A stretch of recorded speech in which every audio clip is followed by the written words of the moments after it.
when our other panelists arrive, we will introduce him. So thank you again for joining this How to Work a Virtual Workshop Career Fair. I'm going to introduce myself. My name is Wanda Rayner. I am the Graduate Career and Employee Relations Specialist with the Robinson College of Business here at Georgia State. And I also want to recognize some of my staff members that are on this workshop as well. We have Karen McGrath. She's one of our part-time graduate coaches. She's in the wings here, and she's going to be monitoring the chat for me. I also have our director here on the workshop, Lauren McDowell. Hey, Lauren. Good afternoon, everyone. Career Advancement Center. She's our director. And I also have two employee relations specialists that work with our employee relations team. Sherry Noble, she's really affiliated with the Georgia FinTech Academy, and she works the employee relations piece with them, as well as my counterpart and partner in crime, Mary L. Thomas, and she is the employee relations specialist on the undergraduate side. Before we jump into introducing our staff, I want to introduce Mary L. because there is some information she wants to share, first of all, with the students as it relates to the Career and Business Expo that's coming up on the next week or so. So Mary L., did you want to take it from here? And then after that, I'll introduce our panelists and we'll get underway. Sure. Hey, everybody. Thank you so much for attending today's session. I just wanted to do a quick overview for registering for the fairs. We are really excited. We have some awesome opportunities for you to engage with employers over the next few weeks, but we want to make sure that you are registering correctly because we're still finding students are not registering correctly for the fairs. So I'm going to walk you through that really quickly. If you have any questions, you can drop them in the chat. I'm also willing to help you outside of this. So if you're not sure, we can definitely make sure that we get you set and ready because we have a lot of employers that are ready to recruit you. So I'm going to actually use a student's profile. So this is exactly what your profile looks like when you will log in. So for right now, I'm going to be Bronson. And so when you log into your Handshake account, you want to go to events. And so all of the events for campus will populate. So in order to kind of narrow that down a little bit, you can filter by career center. So of course you will hit JMac Robinson. And actually, did I share my screen? No, I didn't. That's not going to help you.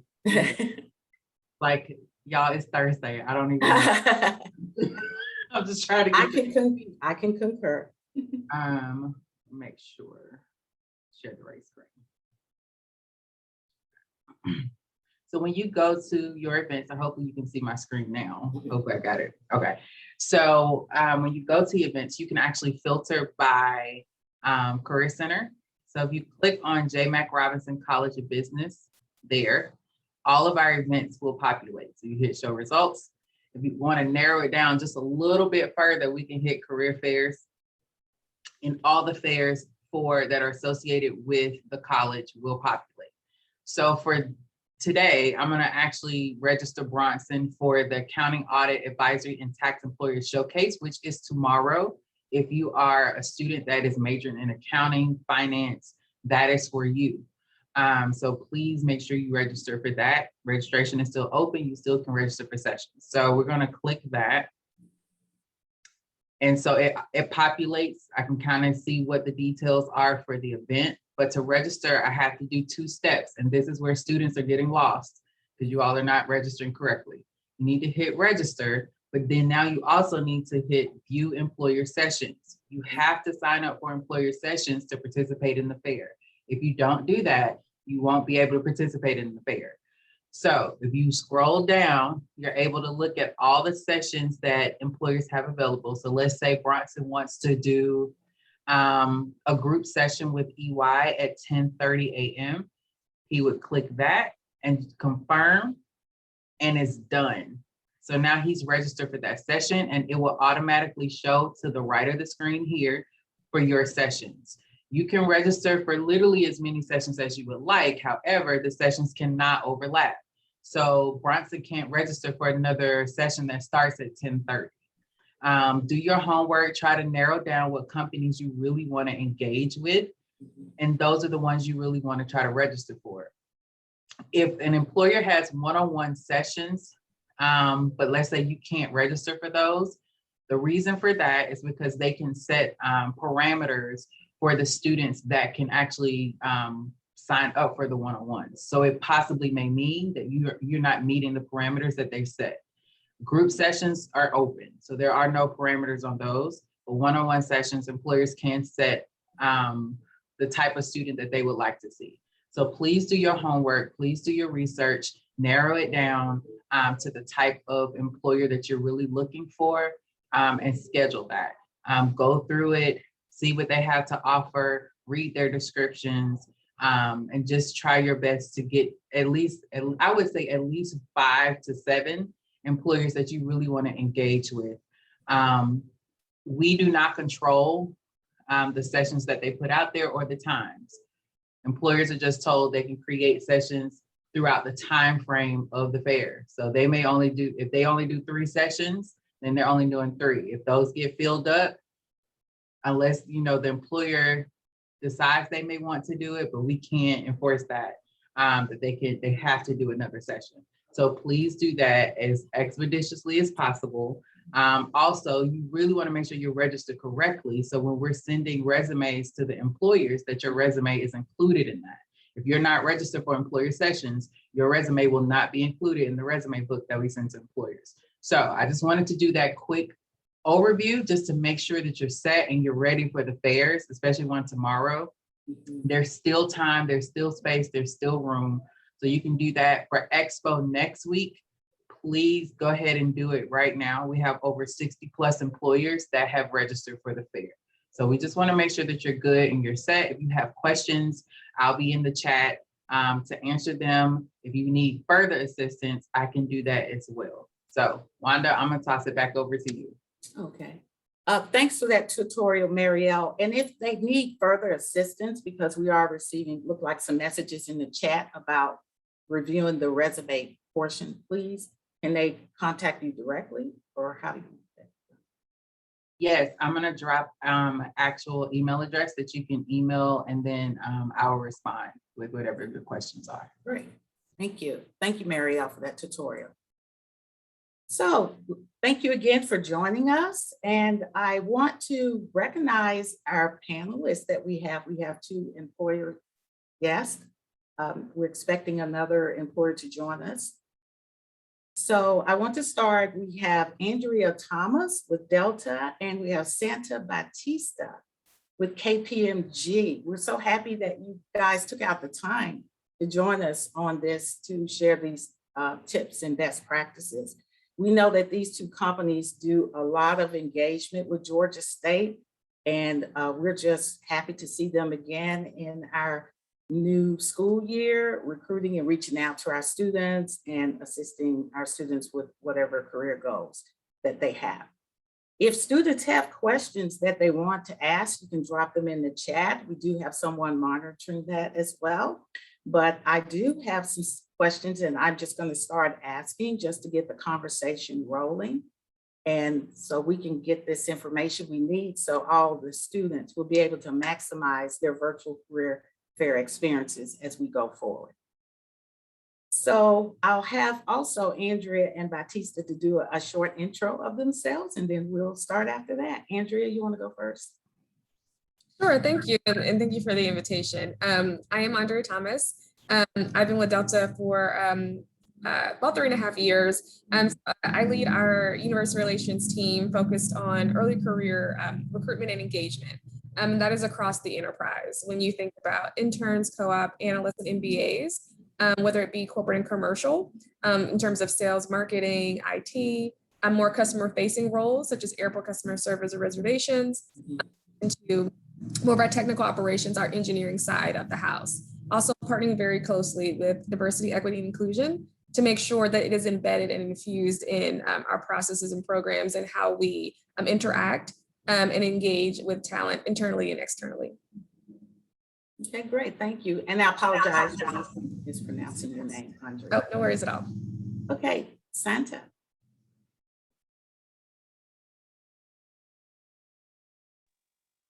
Hello, Hi, everyone. Thank you for the invitation. My name is Santa Bautista. I work for KPMG. I'm currently a senior associate, and I work mainly on SOX compliance clients. In the internal audit advisory group at the firm. I was recruited from Georgia State, and I work closely with our Hispanic Latino network across different universities. Oh, thank you. Thank you so much for that intro. So I just want to start off with a question. We may have students on here who are not really familiar with a virtual career fair layout and what that looks like. So if the panelists can kind of weigh in and just give some information, exactly how does a career fair, virtual career fair work? So you can start with Santa on that if you like. Okay, so just based on my understanding, the employer will want to know your strength, will want to get to know you. It's more of a, like I always see this is more like a pre-screening where they want to see your highlights, what are you involved in, and then just to take you to the next stage for the interviewing part. Andrea, would you like to weigh in on that? I would, to echo Santa, I think it's really an opportunity. It's a condensed window for them to get to know you. So they will have a chance to look at your resume later, but with them, because there's so many different people and they're probably interested in talking to the company and you don't have a lot of time, is really thinking about that elevator pitch. What's your story? What's your 5-minute overview of yourself? And also thinking about, I know you've probably heard having different resumes for different opportunities you're interested in. It's almost similarly having different kind of stories that can be at the fair, especially in a virtual state. So I know there are different platforms, whether it be Handshake, Career Plus, or school specific. It could be more so where you have an opportunity to see a video one-on-one conversation. So you have kind of 5 to 10 minutes as if you were in person, or you so of a chat opportunity where it'd be like if you were in person, but you're just chatting.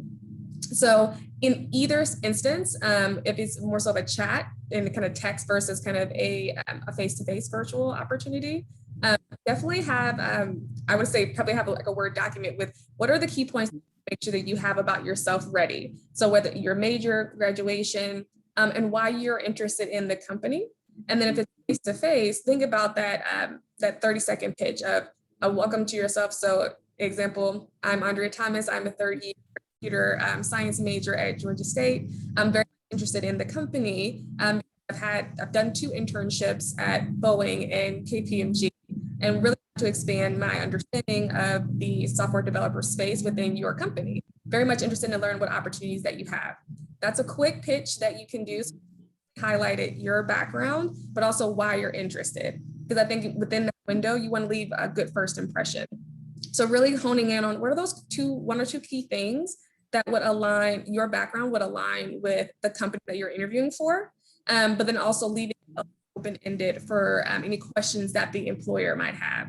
But you also want to do a little bit of homework. You never want to kind of go up to the employer and say, what opportunities do you have for me? It's conversation of here's what I have to offer and I want to learn more, and here's what I think how your company would be an asset to me. Right. Thank you. So now that we know that we've been in this virtual space over 1.5 years, most fairs now are virtual. They may be some in-person career fairs going on, but can you all just tell why it's very important to still, what are the advantages to attending a virtual career fair?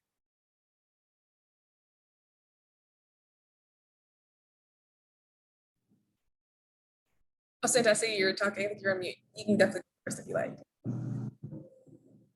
Okay. So would you like to weigh in on that, Andrea? Just exactly what would those advantages be now that we're definitely in this space? There's still options to do in person, but definitely can you speak to those advantages now that we're in the virtual space to do fairs? For sure. I think virtual is honestly, I think it can be a positive. I know that in person you have that more of that connection, really kind of feed off each other's kind of body language and kind of a conversation, but a virtual space does allow for more time and more flexibility, which I also think it's the key thing that I think as we think about talent in the future in different companies and how we're going to work, flexibility and adaptability are key. So I think being able to demonstrate that in a virtual setting is positive, and the virtual fair just gives you a little bit more, I personally think, a little bit leeway in how many opportunities you have to connect with employers and present yourself in a different light and more so in person. Because I do think a lot of times in person, it can be very crowded, and a lot of times you don't get that one-on-one time. In the virtual space, if it's via chat, you do have that opportunity to chat for a little bit longer versus if there's a line of 50 behind you, you're that 2 minutes push you to the side, and not in a bad way, just because of time constraints, versus the chat function allows you to chat a little bit longer, exchange email addresses. You have that live in the chat function. If it's in person, it's a little bit longer, 5 to 10 minute window to actually have a conversation. There are group sessions in Handshake and for you to be able to have a more in-depth conversation, but also for a follow-up, because you will have the email exchange, you actually remember who you're talking to, you can see who they are. So I do think there's some positives to the virtual space in terms of timing to connect. Great, thank you. What about you, Santa? I agree with Andrea. I definitely believe, I actually think it's better because like Andrea mentioned, it's less crowded. You don't have the background noise. You don't have the 50 people behind you. Like you feel like I need to hurry up and talk to this person and get everything I want in that 3-5 minute space that you have. I think it allows a more intimate conversation. It also, I believe that it also allows the recruiter to even ask you additional questions. Like if you say anything that's interesting that they would like to know more, they're going to feel comfortable enough to ask you additional questions because you're in that intimate space. So I definitely think that I honestly think it's much better. And less stressful too. Yes. And also one advantage that I see is that because you're virtual now, especially to the recruiters that do recruit, they don't have to fly in for in-person fairs now. They can be in California, in their home and attend these virtual fairs and recruit students, from another state. So I think that flexibility is great too. And that students don't have to fly, to those states to meet those employers as well. So I think those are some good advantages to it. So what tips can you provide students to help them to really just succeed when they're going to these virtual career fairs now? What are some of those best practices? And I know, Andrea, you talked about the elevator pitch. I definitely would like you to expound on that.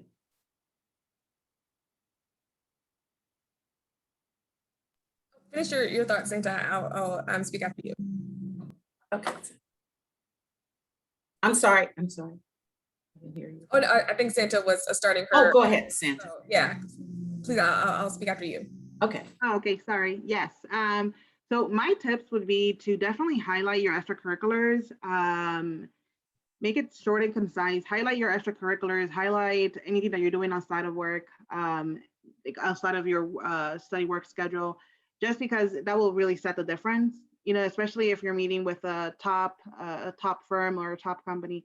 Anyone that they're going to meet, they're going to have high GPAs. They're going to be probably a third year, fourth year.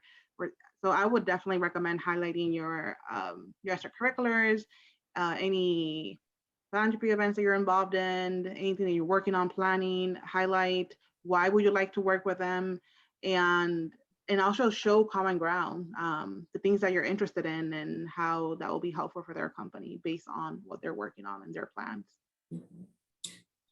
And Santa, if I can add to that also, the importance, you touched on some of the extracurricular things, and that would include professional organizations, student clubs. Yeah, student clubs, professional organizations. I was very active with Alpha when I was at Georgia State. So I would attend all of their events. I will also help plan events. So just let them know, like if you're a treasurer for a professional organization, just make sure you mention that. And there's also a lot of events and communities outside, or did you just say that you can also get involved in and connect with professionals already established in their careers?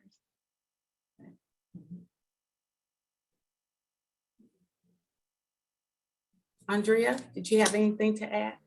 I do. Sorry if you hear any background noise. The point of being virtual, they're actually cutting my grass right now. Okay, I Um, can understand. But no, I think Santa made a really good point. I wanted to expand on, also talk about the ties into elevator pitching.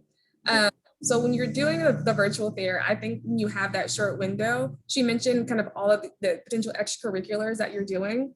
That brings up the notion of transferable skills. And so I do think a lot of times students think that, well, I don't have traditional corporate internships at the Big Four or an investment bank or a tech firm. I've had more so traditional jobs. I've only have community service or projects I've done in my class. For example, if you're in IT, you did build an app, but you haven't done it maybe at a, or you did a class where you did a consulting project, but you haven't done it at a kind of more a corporate setting. Those are still opportunities to highlight in the piece to be added to the resume and in conversation. So I would say when you have that 10 minutes, when you think about the fair, one positive thing is you get to see who's going to be present. And I think that's a positive that you don't get to see when you're in person. You don't know who's really going to show up. You just have to be prepared for your background knowledge of the company and the roles that they're interested in recruiting for. When it's virtual, you do have a more flexibility to see who is there. I'll just do a little bit more of what I like to call LinkedIn stalking, one of my favorite hobbies, to be able to learn a little bit more about who you're chatting with to find those connection points that Santa was mentioning. Also in the transferable skills. So a lot of times you don't need to have 2 to 3 corporate internships or the co-ops to be have the skills necessary for the role.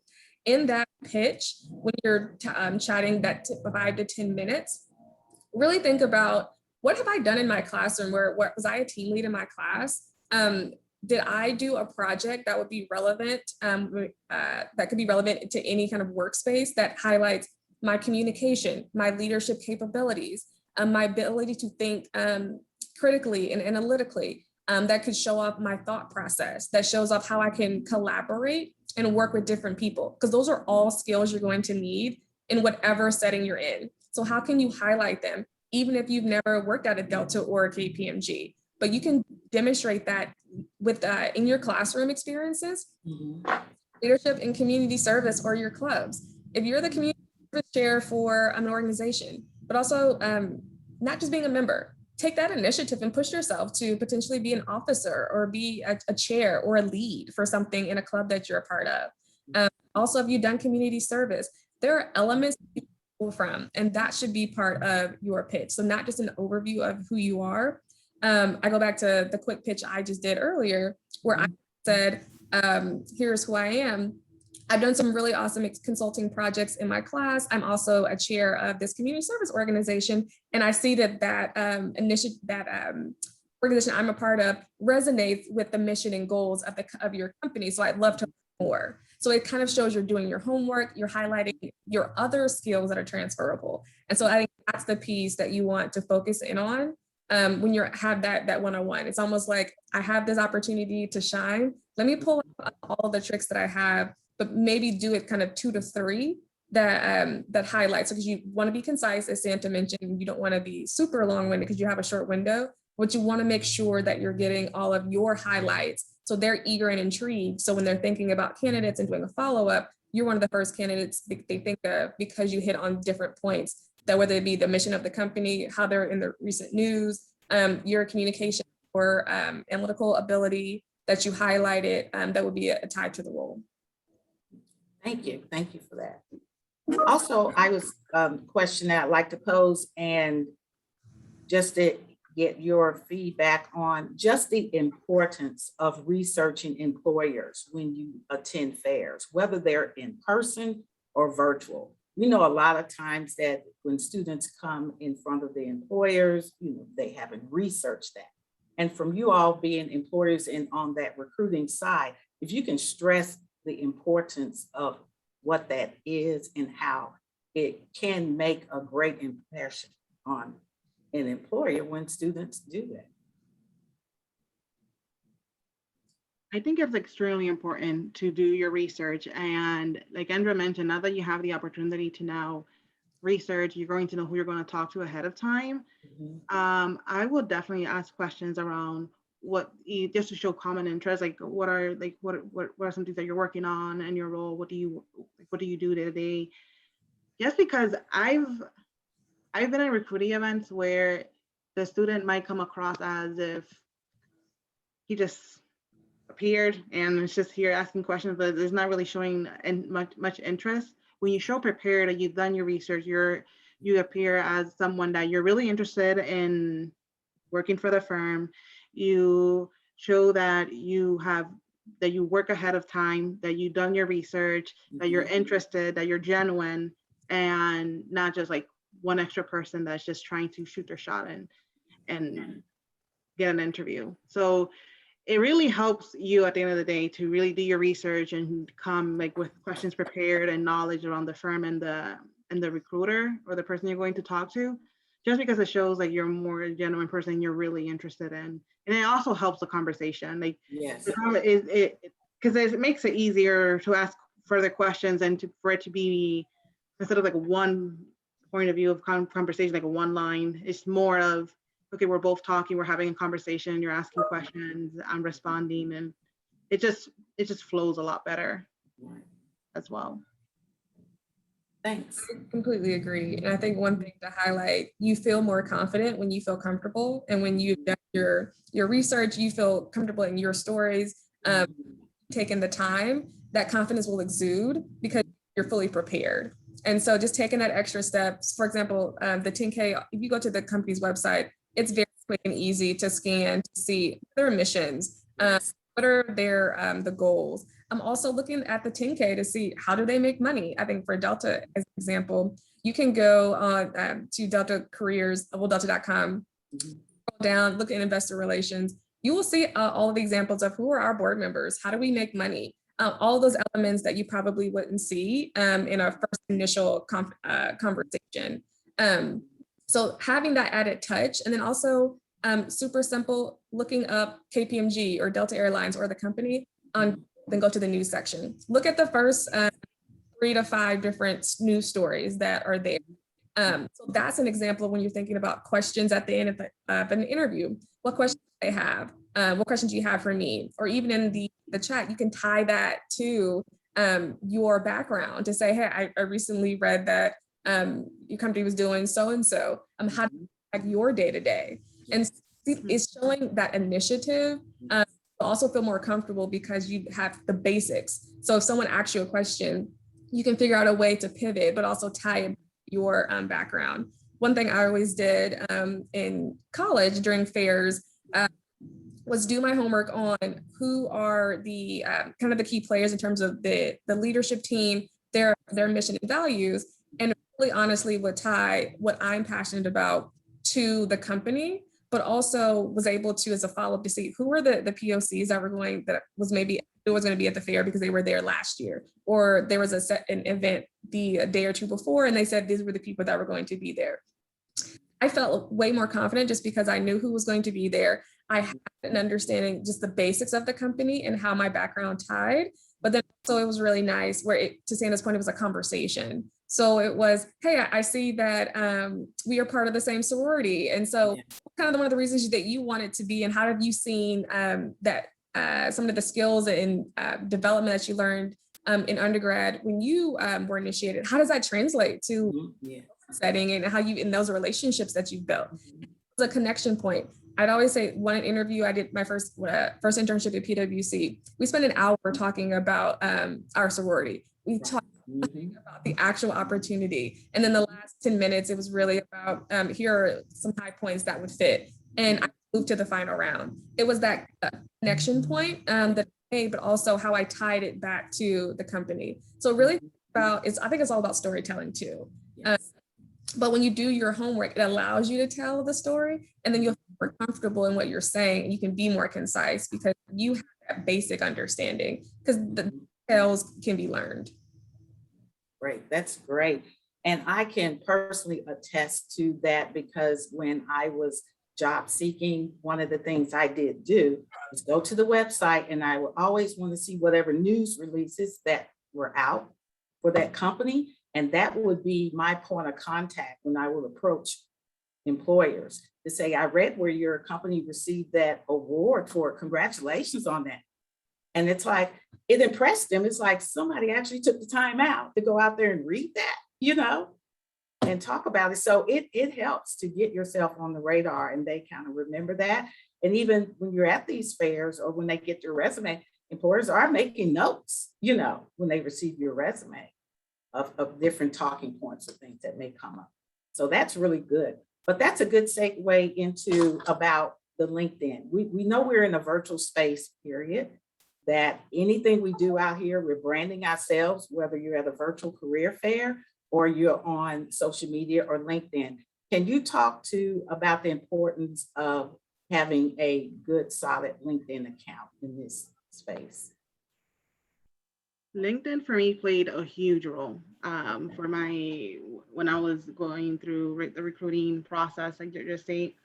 So I was working full time as a staff accountant, and I updated my LinkedIn with everything I did, community involvement, what I was working on, my current at that job that I had at that time, any awards that I got, it was on my LinkedIn. Because LinkedIn serves now as your resume. Just highlight if you're working out, if you're leading a team, include that. If you're doing any extracurriculars at work, include that. It also helped me a lot to do job search and to learn about what I wanted to do. Because one thing I did want to do was internal audit and SOX compliance. And I learned pretty much everything by looking at the job and reading the skills required. What did the job entail? And that really allowed me to come prepared to the interview. And just because I had a genuine knowledge, I was able to ask those type of questions to the recruiter. And once I got to the interviewing phase, I was able to ask specific questions. Okay, so even for things that I didn't even understand, I could say, oh, like I see that for this role, it does more your testing controls. What does that entail? Like, what do you do there? And when you ask them, like, oh wow, testing controls, where did you learn that? Oh, I did my research. And they will tell you all about it, because it's happened to me where they ask me a question about my job and I go, what? Oh my God, how did you know that? That's awesome. You did your research. That's great. So definitely it works well to have your full profile. Make sure you're adding all of your highlights. That this is what people are looking at nowadays.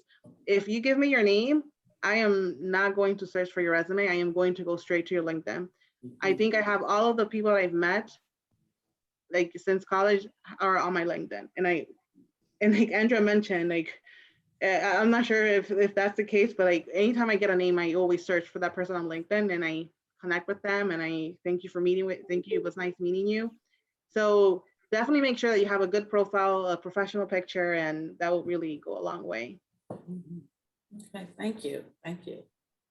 Yeah, LinkedIn is leveraged for multiple different things. I mentioned LinkedIn stalking. I'm very serious about that. The thing about LinkedIn is it really is honestly the new wave for resumes. Multiple templates for resumes, and I don't think the resume will ever go away. LinkedIn is really your online tool to connect with employers, resources, and opportunities. One aspect of LinkedIn that is helpful in terms of networking. Working is just a term that most people don't like, especially if you're just introverted, or it just seems like you have to have, it has to be mutual. So you feel like you always have to have something in order to network with others. But LinkedIn is a really good tool and very simple to say, if you're interested in a different industry or role, something very simple to do is type in what that role is at the company. And then you'll see a list of people, and then you also see what a degree of connection you have with that person. And quite candidly, I'm not a big sports person, but it's my favorite thing to say, you miss 100% of the shots you don't take. So there's nothing wrong with trying to send connections, but also if you're gonna send a connection to someone, have that in email, the email ready when send the connection. Don't just connect with someone. Have kind of you can kind of see a preview of their profile and then send that note. I had in essence 3 different standard notes that I would send to people that I wanted to connect with, whether it was looking to get into consulting, or I was looking into getting into recruiting, or this industry, or I wanted to build connection. Look at their I would type in people who had roles that I was interested in, and then have a standard message say, hi, I'm so-and-so, quick introduction. I saw in your profile, you have this, I have a similar connection point, would love to just connect. And so the first thing that someone can do is not respond. But there could be a chance that because you've shown that genuine interest, that they'd be willing to connect. So that's a way that LinkedIn is helpful, but also that could lead to a conversation, that could lead to potential referral for opportunities, or just insight into the role. In terms of recruiting and sourcing, it is through LinkedIn. When employers are looking for talent, even on campus, what they're looking at is your LinkedIn profile. Where have you worked before? What companies do you follow? What organizations are you part of? How long have you been in those roles? What have you done in this quick snapshot of what have you done in those roles? It is a way for employers to reach out. I've only interviewed for 1 job over the course of my career. Majority of them have been through LinkedIn.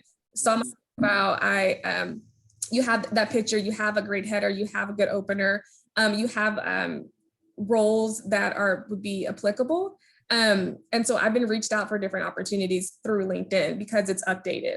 And so that's another piece to be mindful of, because when you apply and for a role, your resume is going to a hat of 1,000. It's a needle in the haystack, but that LinkedIn profile will really could potentially get you noticed by employers. So that's another element.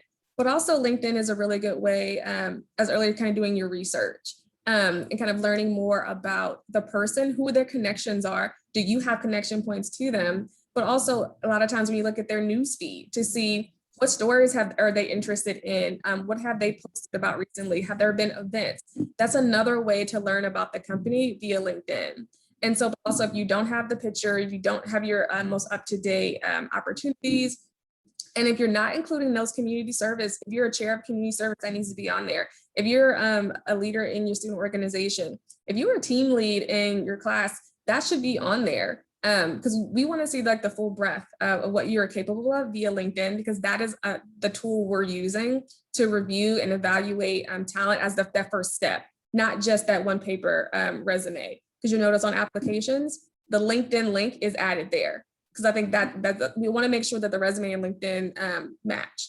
So definitely make sure you have an up-to-date profile, leverage it to network and reach out to different people, leverage it to do your homework. But also leverage it knowing that people are going to be reviewing it for potential opportunities that you might not even be aware of.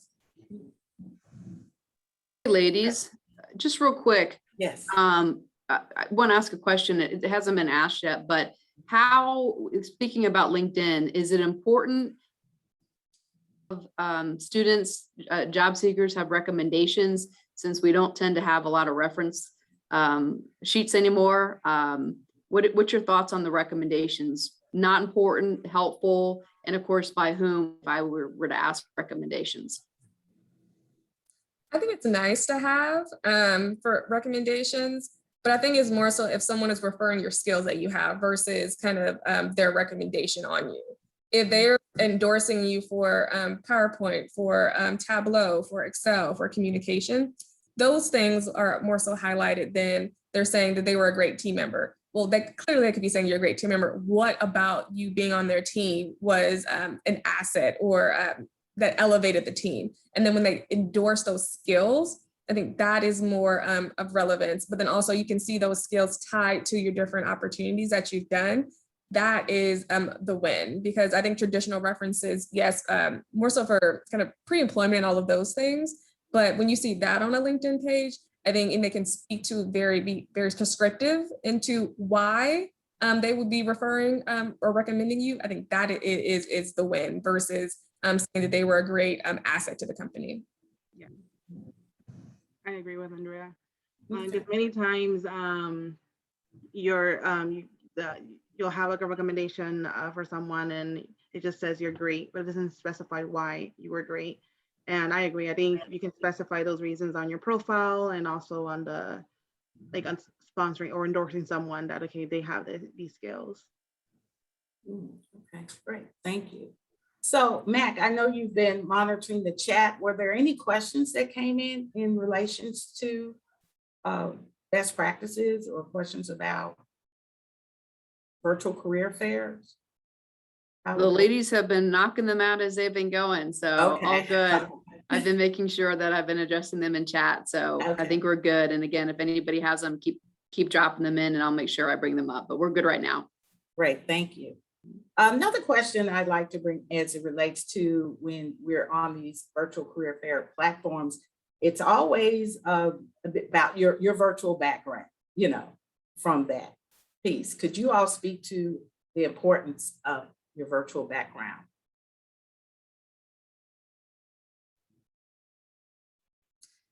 So I think it depends. You want to make sure it's clean. So I think that's the one thing about being virtual. You want to make sure it's a clean, not too distracting background.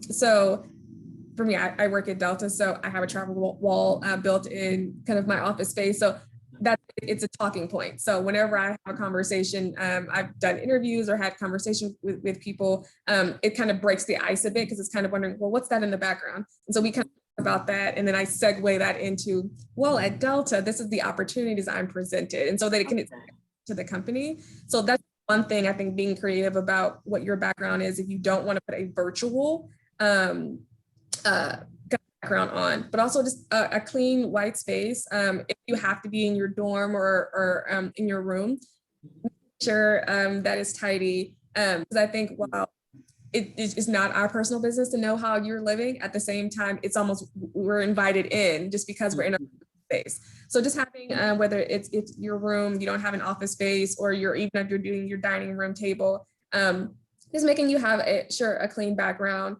But also I think there's opportunities to just blur it. So you really don't if you have that option to see, the focus is just on you. So if you want to leverage the virtual background, still pick something that is not too distracting to where it's kind of all over the place. If it's a different background for like Zoom or Teams, have the different options. Just be conscious of the background you're projecting, because while at the same time, we clearly, it's supposed to be kind of the separate where you actually, that separation of where you actually are. You still just want to be conscious of what you're presenting. You still want to present a more professional look. Because this is still your first impression. Thank you. Santa, did you want to add to that? No, I agree with Andrea. If I would rather have like a white space, let's say if I'm showing like if you have like boxes in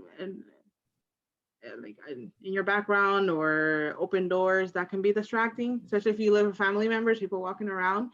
So I would definitely recommend a white space, or even like, I don't know what's the name of it, but it's like where you like erase everything around you and it just like shows you, but in a very nice way. Blur. Yeah. But there's different type of blur. Like there's a version of it's like really good. It's on Teams where it doesn't look as distracting. So I like normally white backgrounds would be ideal, or blur if you don't have any other option. Also, just be conscious. I know we can only see the waist up. About sometimes I'm notorious for wearing shorts and a button up, but there have been off chance where I forgot and I walked up and I clearly didn't match. So I think just from like a confidence standpoint, being comfortable, the full, if you're doing a career fair or you're doing a meeting or something, presentation, wear the full gambit just to be safe. Because I think it also kind of puts you in that mindset of I'm getting ready, almost like say I'm getting ready and prepared, and I look the part, I feel the part, I look the part, and I'm ready to go. Yeah, it sends like a message to your brain that okay, this is serious. This is I'm in business mode instead of being dressed hip up. Yeah, those definitely are good 2 points to bring out. Yeah, to keep that full professional, it keeps you in that full professional mode when you're dressed literally from head to toe. So Also, I would like to talk about when you are on virtual career fairs and you're talking to students, do you have any maybe stories that kind of resonated with you in regards to how students presented themselves, in that space, whether it was in a group session you had with a student during a virtual fair or either a one-on-one session with a student? I have a story. So last year, when this was in the middle of summer, so we were already working virtually for a couple of months by that time. And I remember we had a virtual recruiting event, and some students did not have their screen on, like their video on. And of course, like you don't have to turn your video on if you don't feel comfortable. But there was this one student, he had his video on, and he was very, you could tell that he was very interested in the firm. He was very interested to what even other students were saying. He was very involved in the conversation. He was also very, you could tell just by his face that he was really interested and really paid attention to not only us that work at the firm, but also even his peers. And that really said a lot about him. And he did end up having an internship. He was dressed professionally, very nice. And just having, I would recommend if you have your video on, I recommend to have your video on. And when someone else is speaking, if pay attention, ask questions, ask follow-ups. Don't be shy. Believe in yourself. You can accomplish anything you set your mind to. And I think that student really did that. And I connected with him on LinkedIn, and every time I see him on LinkedIn, I always think of that. I think that's very important to show interest, but not only to the person you're talking to, but just even the peers that you have around you as well. I also have a really good story. Last month, in the spring, a virtual fair where a student did a one-on-one session with me, but also signed up for the group session. And what really stood out about her was that initiative. When I tell you about an elevator pitch, I was like, how you just did that pitch. Wow. But we chatted 2 years ago and about elevator pitching, and she incorporated that. So I didn't even remember, but she brought that up from 2 years ago. But it was that kind of that connection point that she brought up and remembered that conversation that we had. But also in that pitch, it was for a sales intern opportunity. And so her background, she did not have any internships, worked very much traditional jobs, was a sales associate at Victoria's Secret, worked at a Jamba Juice. And so she was, but she did not let that deter her from this opportunity that she knew she was a great fit for. She was extremely confident, gave that pitch, but really highlighted, did not even focus on the negative of I don't have internships or maybe I'm not as qualified. She walked in and highlighted, well, within my, this is my first year taking true business classes. In one of my marketing classes, we had to put together our marketing campaign. And I did the sales strategy for that campaign that garnered us an A on that project. And she walked me through the steps. She talked about, she was the PR chair for the NABA club that she was a part of. She was a marketing major, but she wanted to join NABA because she said she wanted to understand how accounting and finance works, because that's the basis of business. And so she wanted to understand how that worked, but tie in her interest, which was marketing, sales, and PR. So she said she was the PR chair, and how she grew social media impressions, also garnered 2 partnerships with local companies in order to kind of generate some revenue for the club. And so those were 2 elements right there. When she said, I heard vendor management, I heard social media strategy, I heard relationship management, I heard leadership capabilities in terms of leading the team, and these were her tactics. I intellectual curiosity, because she a club that has nothing to do with what her interest is, but realized she wanted to be a well-rounded business professional. So she said all of those things in that 10 minutes that drove me to say, I think this is someone who we can teach her the basics. She definitely has the capabilities to do this role. And what I immediately pushed her to our general manager to review. and she got that internship for this past. And it stood out because she came to did a one-on-one and then did the group session and asked 3 really thoughtful questions. She looked at my background and saw that we did MLT. I did MLT as an undergrad. She was in MLT. She brought action and said, well, I know this is my coach and I love the session that they did around professional development. I thought was really helpful. I've applied that. Asked about sustainability, as that's one of the initiatives we're focusing on at Delta. She brought that in of how some thoughts around sustainability and how it'd be prevalent to the airline industry. Then she brought up a topic around she knows that specialty sales, and one of those is sports and university. She read an article about the partnership with Elon University that Delta has in terms of being the premier carrier for the volleyball and the baseball team. Talked about, well, this is, I think this is great. And it's probably what I would have done in managing that relationship. She did her background and did the research of the company. Impressive. And she had not worked at a major Fortune 500. She had not done, had all the super technical of Tableau and SaaS, but she showed that she had the aptitude to learn through those. And that was really impressive. And so we gave her the opportunity. And I think a lot of times people just need the opportunity, but she told her story in a way that was very compelling and helped to influence the decision that she's the candidate that needs to move to the next step. Right.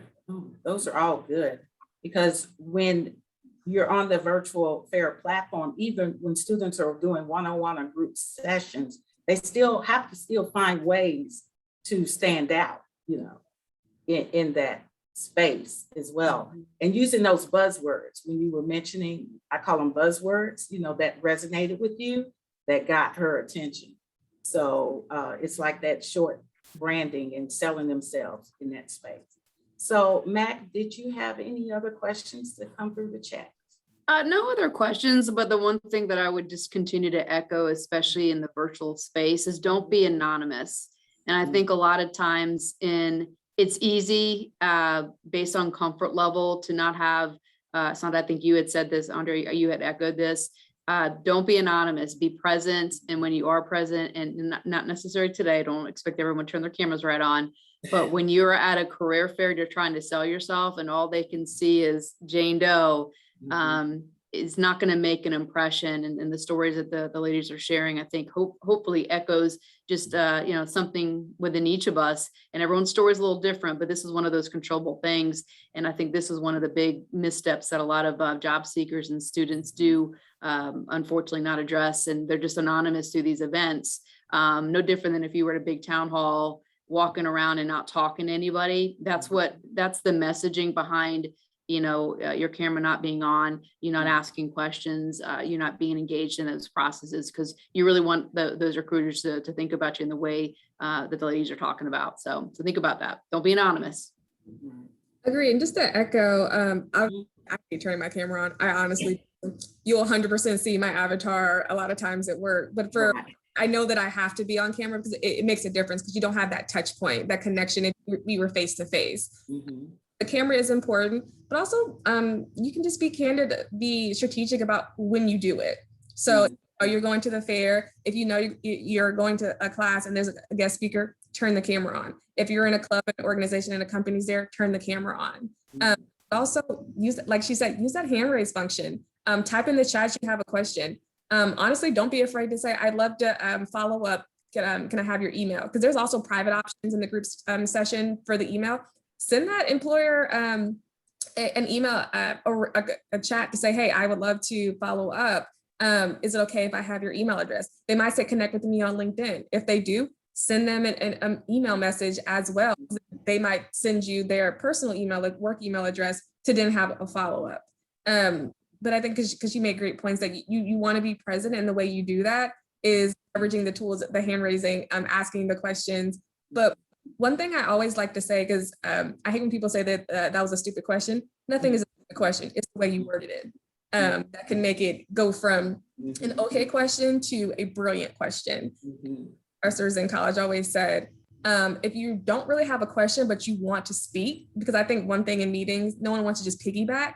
You want them to know that you have ideas and thoughts, and you want to make sure you're heard. And a lot of time that is just maybe making some type of comment.